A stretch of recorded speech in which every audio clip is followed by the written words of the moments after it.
All right, today we're going to approximate instantaneous rates of change, and we're also going to approximate y values using these approximations. All right, so what you have are parts of two free response questions on your note sheet.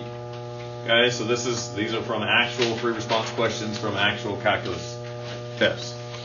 All right, so the first one says the temperature in degrees Celsius of the water in a pond is a differentiable function W of time T. Okay, so if I look at this, dependent units, independent units.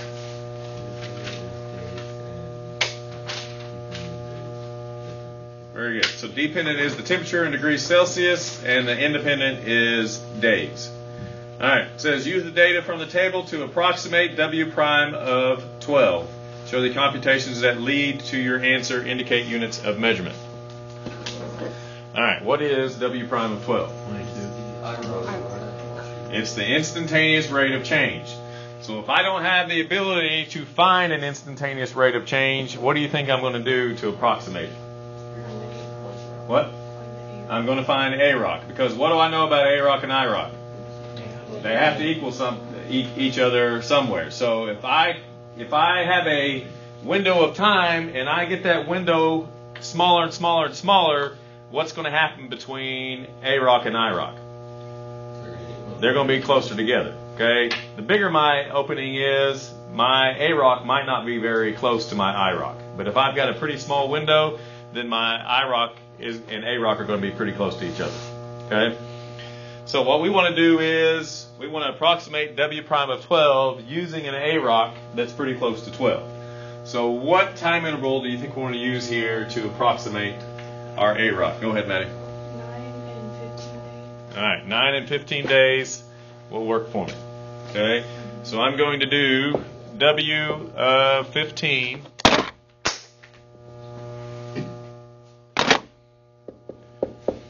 minus W of 9 over 15 minus 9. So W of 15 is 21. W of 9 is 24. And 15 minus 9 gives me 6. So we're going to end up with negative 1/2. So we're going to say W prime of 12 is approximately equal to negative 1/2. Now, somebody raise your hand. I want somebody new to talk today. Units of measurement from a negative 1/2 there. Courtney? Yeah, you do. I do? Yep. What are the units? Well, I've got degrees Celsius here, and I have days there. So what do you think W prime of 12 is going to be? Wait, how? I don't know how. Haley, can you help her out? Wouldn't it be like Celsius over the days? It would be. That's it. That sounds weird. Degrees Celsius per day. Yes. So going back, we picked 15 and 9 because those are just values in between those Correct. values. All right. So our approximation is negative 1/2 degrees Celsius per day for this W prime of 12. Now, I didn't have to use 15 and 9. Anybody know what else I could use instead of 15 and 9? 6 and 15. No. That's too far away. Use 12 and 15? I can use 12 and 15. So I could have used 12 and 15, and what else could I have used? 9 and 12. I could use 9 and 12. Okay, those are my three options there. They will not give me the same answer. They are all three approximations, so you can have different answers. But those are the three you would use. Wait, so why could you use 12 and 1 and 2? Because you're close to that spot. Okay. You're allowed to use it. So you either want to use it just on either side, or you want to use that number. Sometimes this number you're trying to approximate won't be on your list. If it's not on your list, then you want to be right up either side. Okay? If that's the case, then you only have one option, and it's got to be that one. All right. I don't know if you guys know how to do that. No, you don't know how to do part B. You just know how to do part A. Now, I want somebody to tell me what it is we're finding right here. I want somebody to describe that for me. W prime of 12. What does that represent? Raise your hand, please. This is something we talked about either, I think, the day before or last. Want somebody new? Mallory, you got it? No? Somebody new. Somebody new. Jarrell, you got it for me? Is it something about the slope of the tangent line? I need it to be more specific to this problem. Remember the other day we had those things and we were writing out those sentences? That's what I'm looking for. I want to know, what does that represent? What do you got, Mallory? Like after 12 days. After 12 days, The temperature changes at a rate. instead of changes, be more specific. How is it changing? It's decreasing at a rate of 1/2 degrees Celsius per day. Perfect. Very nice. Okay, nicely done. All right, next one.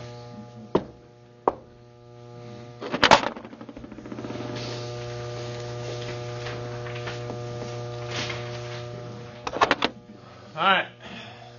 We have a differential equation, dy dx equals negative 2x over y. It says let y equals f of x be the particular solution to the differential equation with the initial condition f of 1 equals negative 1. That right there, you don't need to understand what that means just yet. We'll get to that later down the road. But we can do this second part. It says write an equation for the line tangent to the graph of f at 1, negative 1, and use it to approximate f of 1.1. So it says write an equation for the line tangent to the graph of f at that spot. So who can help me out on that? Would you use arrow? The y minus So y minus y. Well, it'd be y plus 1. y plus 1, because I'm doing y minus a negative 1, equals my slope, and then x minus 1, all right? And Zach, what were you saying I need to do to get my slope? IROC, where do I get IROC from?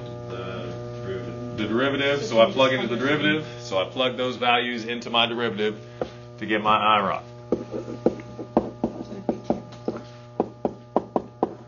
So I'm going to get a negative and then 2 times 1 over a negative 1. So that ends up giving me 2. All right, so that's the first part of that question. What's the second part of that question? Approximate. Use it to approximate f of 1.1. So what do you think we do to use this to approximate f of 1.1? Plug in 1.1 to x. I plug in 1.1 in the x and solve for y. Very good. All right. So I'm going to have y plus 1. 1.1 minus 1 is 0.1 times 2 is 0.2. I subtract the 1 over. I get negative 0.8. So we're going to say f of 1.1 is approximately negative 0.8. That one's not. Okay. So we found our tangent line. We plugged into the tangent line to give us an approximation at 1.1. All right, now I want somebody to impress me on this second part. Is your approximation for f of 1.1, it should say and instead of and, an overestimate or an underestimate? So is this bigger or smaller? I don't think I gave you enough stuff.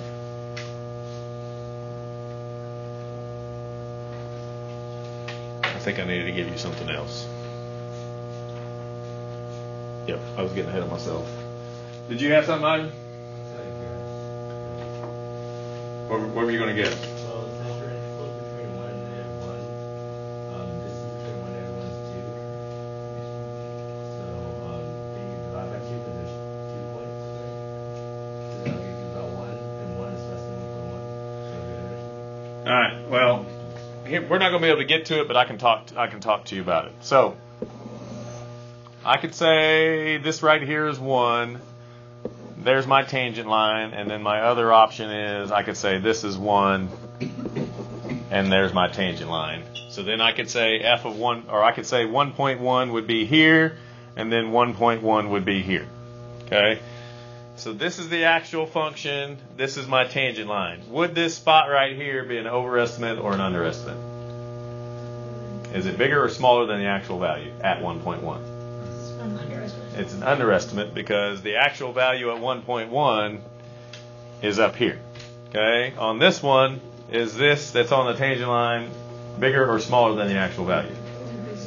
It's bigger because the actual value is right there. So there's not enough information in this problem. I should have given you something else. But what do you notice is the difference between these two functions and what determined what was an overestimate and what was an underestimate?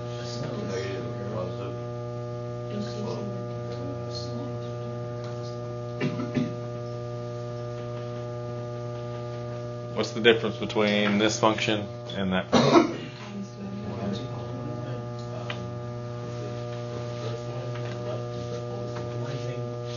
No. Concavity. Really? I was Yes. I didn't. You guys speak up if you want to be heard. Speak up, Roshan. I can't do that this way. I was sitting here thinking concavity, but I was like, it's wrong. But I was What like, type of yeah, concavity do I have here? Up, and here I have down. Okay. If I'm concave up, where is my tangent line always going to be? Underneath, which means anything on my tangent line is going to be an underestimate. If I'm concave down, where is my tangent line going to be? Above. So anything on that tangent line is going to be an overestimate. So I think maybe in your assignment, they're going to give you enough information to figure that out. So where do you have to look to determine concavity again? Second derivative. So if your second derivative is positive, that means you're concave up. Tangent line's below, which means you have underestimate. If I have my second derivative is negative, that means I'm concave down. Tangent line is above, and I have an overestimate. I think that'll show up in your work. Yes. So you just need to put like the second derivative of that up there. Right. I don't know how easy that would be to do, but yes, you could do that. I didn't want to. I thought it was just you can look at it, but you could probably get the second derivative real quick. Zach. So how do you find those two lines? Right, wait, not the tangent lines. So how do you know that's what those lines look like? Is that probably will we graph it? No, you don't need to graph it. That's why you use the second derivative. The second derivative will tell you whether or not you're concave up or concave down. And they'll either give you a chart or they'll give you the second derivative that you just plug into. Let's go ahead and find the second derivative real quick. All right, so this is the same thing as y prime. So second derivative would just be y double prime equals, we'll have the negative there, and then we'll do the quotient rule, bottom derivative of the top minus the top derivative of the bottom over the bottom squared.